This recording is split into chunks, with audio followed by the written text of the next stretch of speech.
It doesn't matter if you are a believer or not. The Catholic Church has represented stability, tradition, rule of law in a certain sense, for centuries in a very large part of the world. Whether you see them as inheritors of divine favor or of the law of the Roman Empire, the Catholic Church appears as at least a force of order. And yet, the Catholic Church has lived in a state of chaotic confusion for centuries after its foundations. Rules about what could or couldn't be done, things very central to the faith, such as the possibility of marriage for priests, remained undefined until the 16th and the 17th century. Today, we are going to focus over the rules for a very specific act, the act of electing a new pope, the head of the Catholic Church, the heir of St. Peter. Let's learn a little more about what a conclave is.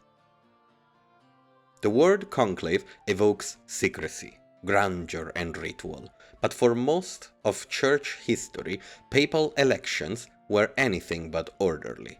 The modern conclave, with its locked doors and white smoke, is the product of nearly 1,000 years of power struggles, imperial interference, and even outright riots. In the early centuries of Christianity, the idea of a papal election would have sounded strange. Peter had not been elected in any modern sense, neither had his successors. In theory, the early bishops of Rome were chosen by the local clergy and affirmed by the Christian community of the city. Saint Cyprian of Carthage described the ideal process in a letter from 251 AD. The people have the power to choose worthy priests and reject unworthy ones. There was no standard system. Neighboring regions sent influence from their bishops, and local priests could interfere. Authority came from recognition, not from law. But as Rome became central to Western Christendom, as the only one of the 5 patriarchs to actually be in the West, the position of Bishop of Rome, or Pope, gained immense power. By the 4th and 5th centuries, elections became battlegrounds between aristocratic Roman families. These factions would bribe, threaten, and even assassinate to place their preferred candidate on the throne. In 366, the death of Pope Liberius sparked a deadly conflict between supporters of Damasus and Ursinus. According to pagan historian Ammianus Marcellinus, the fighting left 137 people dead in a single day. He wrote scathingly, "I am not surprised that people fight so fiercely over this office, since the winner becomes so wealthy and so powerful." By the 8th century, the Lombards threatened Italy and the Byzantine grew distant. The papacy turned to the rising power of the Franks. This shift further politicized the papacy. Charlemagne's coronation in 800 established the precedent that imperial involvement in papal affairs was normal. Over the next centuries, the Holy Roman Emperors regularly claimed the right to approve or even appoint popes. The infamous Ottonian system formalized this control in the 10th century. The result was chaos. During what historians call the Saeculum Obscurum, the Dark Age of the papacy, Roman noble families installed popes like chess pieces. Pope John XII was elected at just 18 years old. He fathered illegitimate children in the Lateran, and was accused by Emperor Otto I of turning the papal palace into a brothel. The 10th and 11th centuries saw a dizzying succession of short papacies, partly because of corrupt elections and counter-popes. In 1046, 3 men simultaneously claimed the papacy: Benedict IX, Sylvester III, and Gregory VI. At the Council of Sutri, all 3 were deposed or resigned. One had literally sold the papacy for cash. These abuses forced the Church to act. In 1059, Pope Nicholas II issued the Decree in Nomine Domini, which gave the exclusive right to elect the Pope to the cardinal bishops, removing the laity, nobility, and emperors from the process. This was the foundation for the modern papal election. But even this reform was incomplete. The election of Pope Alexander II in 1061 sparked riots in Rome and an anti-pope backed by the emperor. Still, the idea of limiting interference and tightening procedure grew. The cardinals, now more distinct as a political and spiritual class, became the electors of the pope. But how they gathered, where they gathered, and how long they took, these were not yet regulated. It would become necessary soon. When Pope Clement IV died in 1268, the papacy had no fixed home. The College of Cardinals met in Viterbo, a city north of Rome. There were 20 cardinals, split into bitter factions. The French wanted a pope sympathetic to, pardon by non-existent French, Charles of Anjou, a man who had seized the kingdom of Sicily. The Italians opposed French influence, and so days passed, then weeks, then months. According to the chronicle of Agnolo di Tura, so many cardinals died that they feared a new election would become impossible. That's not literally true, but the conclave did drag on for 33 months. The longest papal election in history. It became a spectacle. Cardinals came and went as they pleased. Bribery ran rampant. As the deadlock stretched into its second year, the citizens of Viterbo took matters into their own hands. They locked the cardinals inside the episcopal palace, literally Conclave, with a key, giving birth to the word conclave. When that wasn't enough, they cut the cardinal food rations. Still nothing. In a final desperate act, they tore the roof off the palace to expose the cardinals to the winter rains and summer heats. Finally, under immense pressure, the cardinals delegated the choice to a committee of 6. On September 1, 1271, they elected Tebaldo Visconti, a man who wasn't even a cardinal and was not present at the conclave. He was in Acre, in the Holy Land, leading a crusade. It took months to reach him, and when he finally arrived in Rome, he was crowned Pope Gregory X in 1272, 3.5 years after Clement IV had died.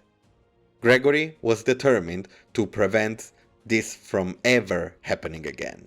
At the Second Council of Lyon in 1274, he issued the decree Urbi Periculum. The cardinals shall be enclosed in one place. They shall live together in common, without any outside contact, and with a progressively restricted diet, if no election is made. They shall be cut off from all influence, save that of the Holy Spirit. It was the birth of the formal conclave system. Strict rules, isolation, and the complete seclusion of the electors. There would still be chaos in the centuries to come, but from this point forward, the conclave was the law. The age of improvisation had ended. The age of locked rooms had begun. Now, of course, this decision didn't just stand without resistance. The immediate successors of Gregory X immediately revoked this decision. But the problem hadn't gone away. And the next election, after Joan the 21st death, at Viterbo again, lasted 7 months. The city magistrates once more imposed de facto conclave rules, locking the cardinals in and rationing their food. The people remembered how Gregory X had saved the church. The cardinals, embarrassed, gradually began to acquiesce to the necessity of enclosure. Though no longer mandated by law, conclaves became custom instead of law. Then, came Boniface VIII, one of the most legally minded popes of the Middle Ages. Boniface included ubi periculum in the 1298 Liber Sextus of canon law, restoring it as binding legislation. From this point forward, it could not be revoked by whim or politics. The conclave was not just a tradition, it was finally law, enforceable under pain of excommunication. The rules applied universally, even kings or emperor could not object. And many did object. The 14th century brought an even greater crisis. In 1305, the College of Cardinals, now dominated by French interests, elected Clement V, who never even set foot in Rome. Instead, he settled in Avignon, under the protection of French crown. The papacy remained there for nearly 70 years, a period known as Avignon Papacy, or Avignon Captivity. During this time, conclaves occurred in Avignon or other cities in the south of France, far from Roman mobs or traditional centers of power. Even here, ubi periculum held sway. The conclave remained the governing framework, though often violated under pressure. In 1314, after the death of Clement V, the conclave divided between the Gascon and the Italian factions. Civil unrest broke out. 2 years passed without a pope. Eventually, local authorities broke up the conclave. A new one was held in Lyon, and only in 1316 was Joan XXII elected. The dangers of division were becoming clear. Then, in 1378, the worst crisis of all, the Western Schism. Following the return of the papacy to Rome under Gregory XI, a mob of Romans surrounded the conclave, demanding an Italian pope. According to the Chronicle of Dietrich of Niem, the crowd threatened to kill the cardinals if a Roman was not chosen. Under this threat, the cardinals elected Urban VI, an Italian, but his temperament quickly alienated them. Most of the cardinals fled and declared the election invalid, citing coercion.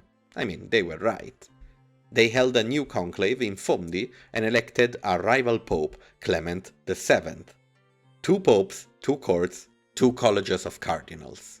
The schism lasted nearly 40 years. Each side held conclaves, each claimed legitimacy. But even in this chaos, the rules of ubi periculum were used. It took the Council of Constance between 1414 and 1418 to end the schism.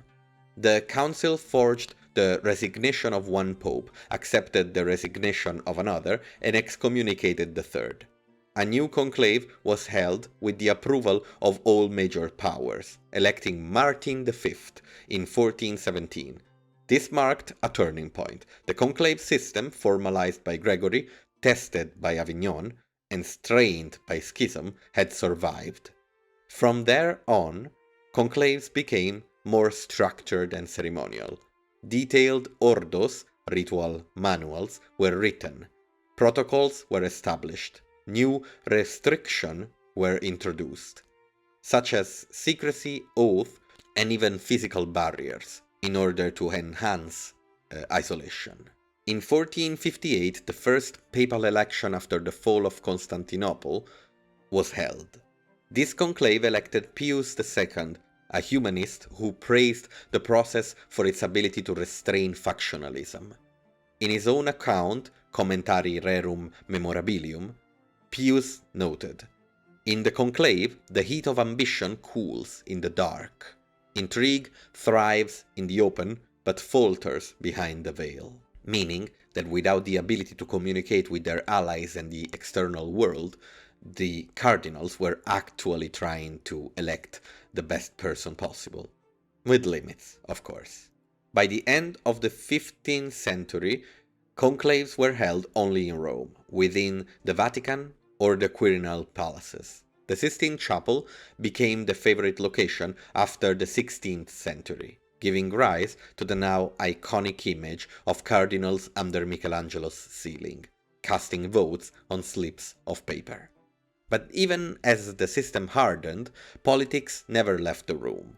Kings sent crowned cardinals, like Ferdinand I's nephew in the 16th century, or issued vetoes through their agents, a practice known as jus exclusive, or right of exclusion, which monarchies like Austria, Spain, and France used for centuries to block candidates. But even these royal vetoes had to follow conclave procedure. So now that we have gone through the history of how the conclave came to be, let's understand how it works. When the Pope dies or resigns, as Benedict XVI did in 2013, the Church enters a state known as sede vacante, the seat being vacant. From that moment, the normal governance of the Church is suspended. The Pope's powers are considered personal, and thus they die with him. The College of Cardinals becomes the Church temporary authority, but only in a very limited sense. No major decisions, no innovations. As the 13th century Liber Sextus put it, the cardinals have the care of the Church during the vacancy, but not the authority to act as Pope. The Camerlengo, literally the Chamberlain, takes charge of the Vatican temporalities. His first act is to verify the death of the Pope. Traditionally, this meant calling the Pope's baptismal name 3 times. If no response came, he declared the death and sealed the papal apartments. The fisherman's ring used to seal official papal documents is then crushed, along with the lead seal. The gesture dates back to at least the 12th century and serves a dual purpose: to prevent forgeries and to mark symbolically that the reign has ended. All papal symbols are suspended.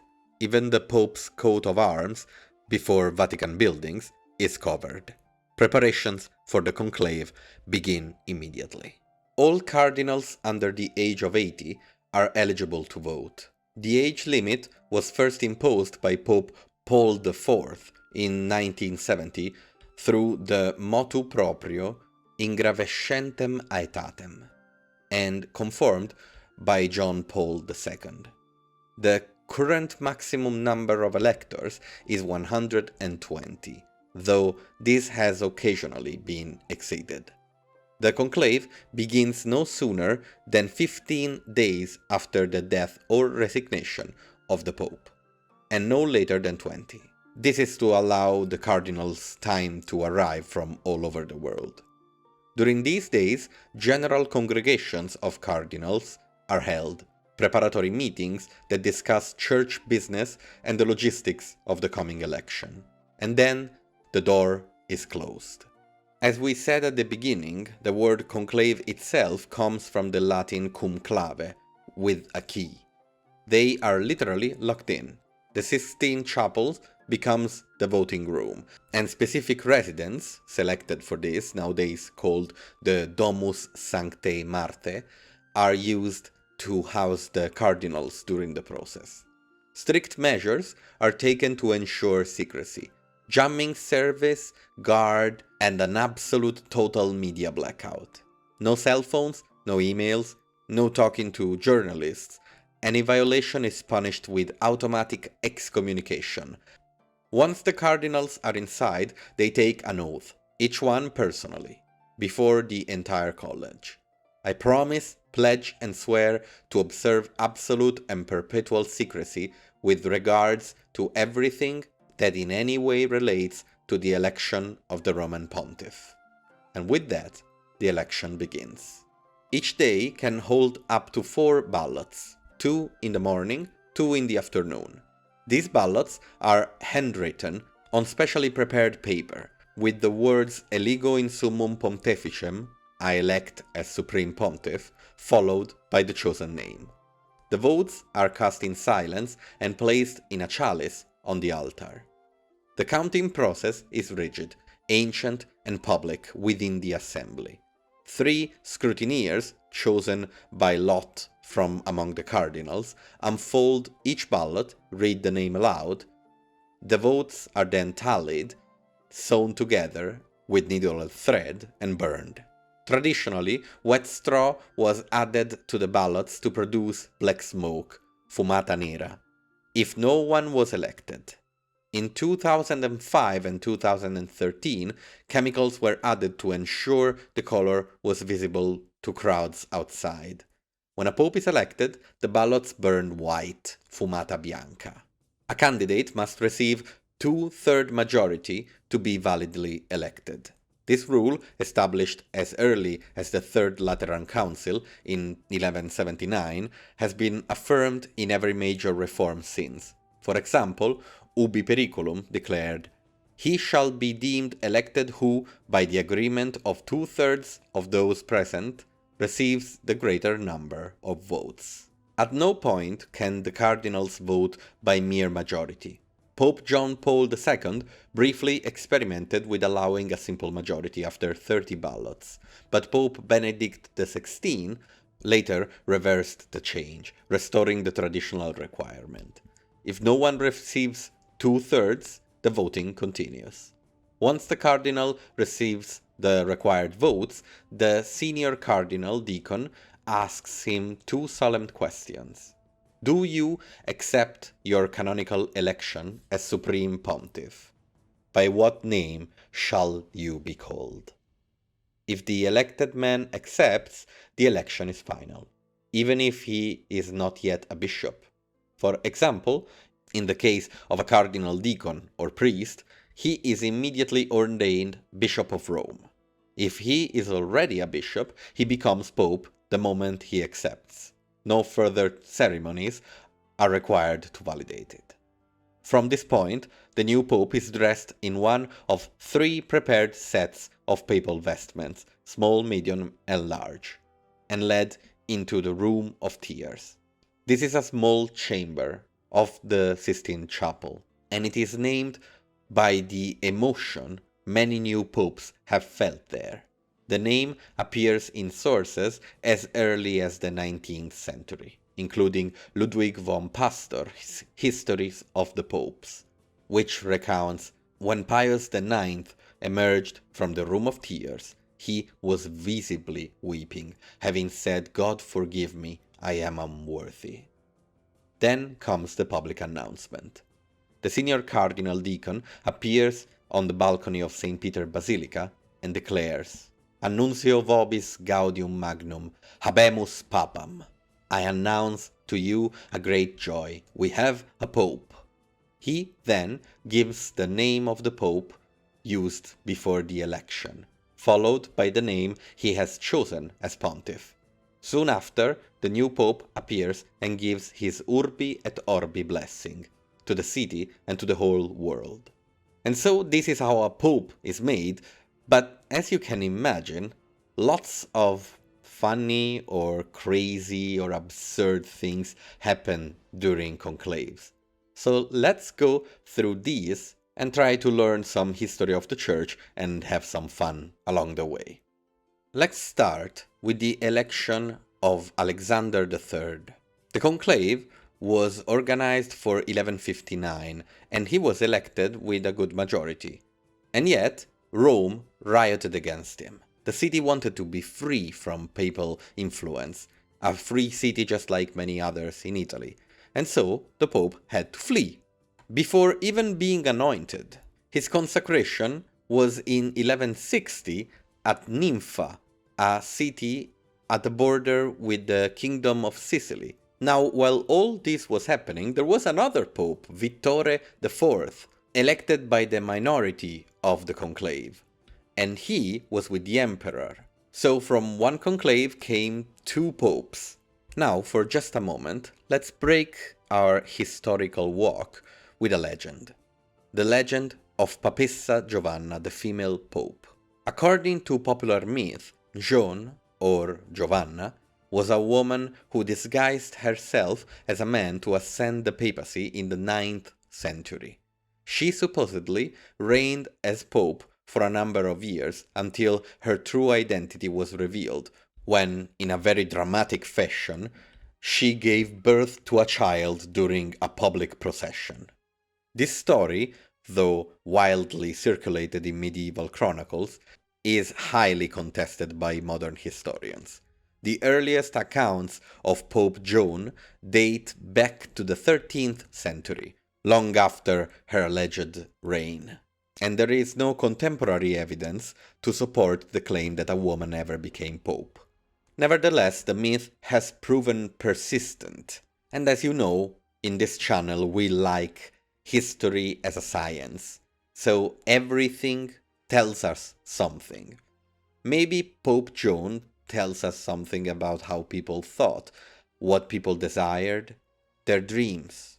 Or maybe there was a Pope Joan, but without any contemporary source. It's very, very unlikely. Let's move on to the Conclave of 1276, the election of Pope John the 21st. This conclave became infamous for how incredibly quick it was, lasting just 2 days, a record for papal election. Sometimes history rhymes, and such a quick election was followed by a very quick reign. In May 1277, a few months into his papacy, while working on a manuscript to try and mend a very deep crisis in the Catholic Church, a section of the ceiling collapsed on the head of the Pope, killing him instantly. And so Ludwig von Pastor, in his History of the Popes, tells us, in the history of papacies, John the 21st reign stands as a tragic reminder of how sometimes the election of the Supreme Pontiff is as much about circumstance as it is about divine intervention. In 1559, the Conclave elected Pius IV. It was an election marred with political sabotage and open hostility. After the death of Paul IV, who had ruled like an inquisitorial tyrant, the cardinals were split into factions and deep into debt to secular rulers, notably the Spanish and the French. This conclave, featuring more than 50 cardinals, each with their own political loyalties, was rampant with bribery. The Spanish ambassador distributed bags of gold, hoping to secure a pope favorable to the Habsburgs. The French ambassador, in turn, began smuggling letters to counter-bribe and support their preferred candidates.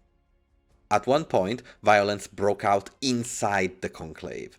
According to report by Cardinal Guido Ferreri, two factions came to such words that it seemed they would strike each other down with staffs.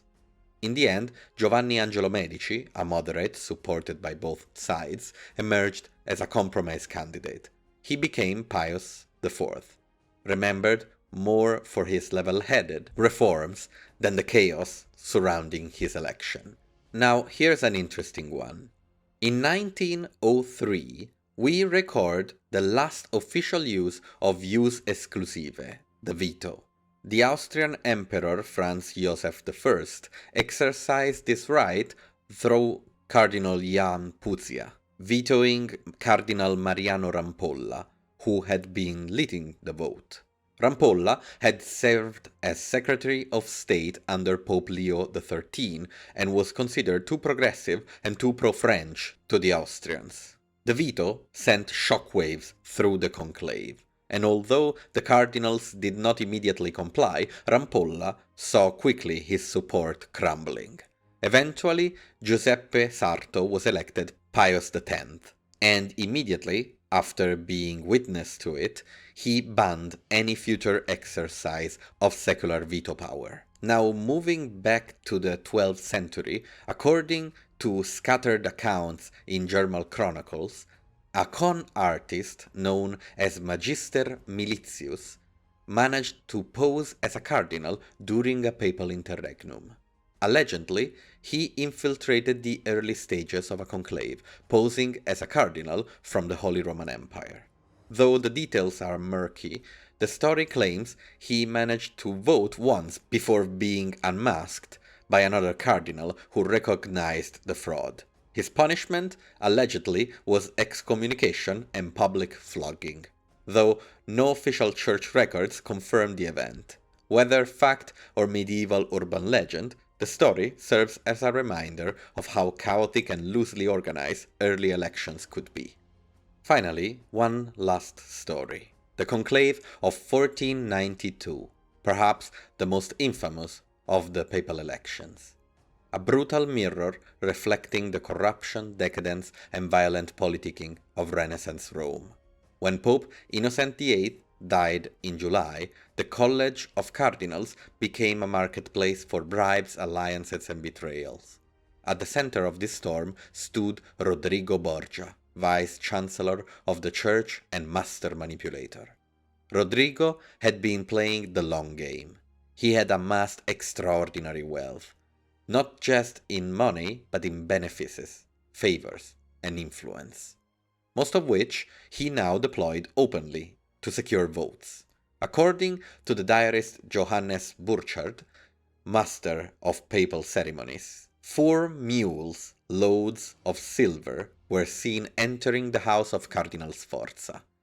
Giuliano della Rovere, future Pope Julius II, and an opponent of the Borgia faction, accused Rodrigo of outright simony. Writing later, he declared he bought the papacy as a man might buy a vineyard. The key to Borgia's success was Cardinal Ascanio Sforza, a power broker from Milan who was promised the lucrative position of vice-chancellor in exchange for delivering the votes of the Sforza faction. Rodrigo's rivals, including Della Rovere and the Spanish Cardinal Carvajal, were outmaneuvered and outspent. On August 11, 1492, Borgia was elected pope, taking the name Alexander VI. Eyewitnesses describe the Roman public as both jubilant and cynical. The same people who threw flowers at the new pope's feet were also whispering rumors of scandals, orgies, and poisons. The poet Giovanni Pontaro was sarcastic. Not the Holy Spirit, but the Silver Spirit moved in that conclave. Alexander VI's reign would be defined by nepotism, especially through the elevation of his children, Cesare Borgia, the model of Machiavelli's prince, and Lucrezia Borgia, whose name was synonymous with political manipulation. Despite the rumors, Alexander proved an effective, if ruthless, administrator, but his election marked the moment where the Renaissance papacy lost any remaining illusion of sanctity in the eyes of many Europeans. This conclave was a warning sign. Just 25 years later, Martin Luther would post his 95 Theses in Wittenberg, igniting the Reformation. In that sense, the Conclave of 1492 may be seen not just as a scandalous story, but as the powder keg of a century-long religious explosion. And so we come at the end of our journey. I hope you enjoyed this little stroll over some weird history of the conclaves, and soon we will go into Papal Rome proper, how things worked, how life was, and, well, in a city where fun is, well, not exactly proper, being that this is the center of Christianity, how they found loopholes to have fun anyway. Hope to see you soon, and have a good one.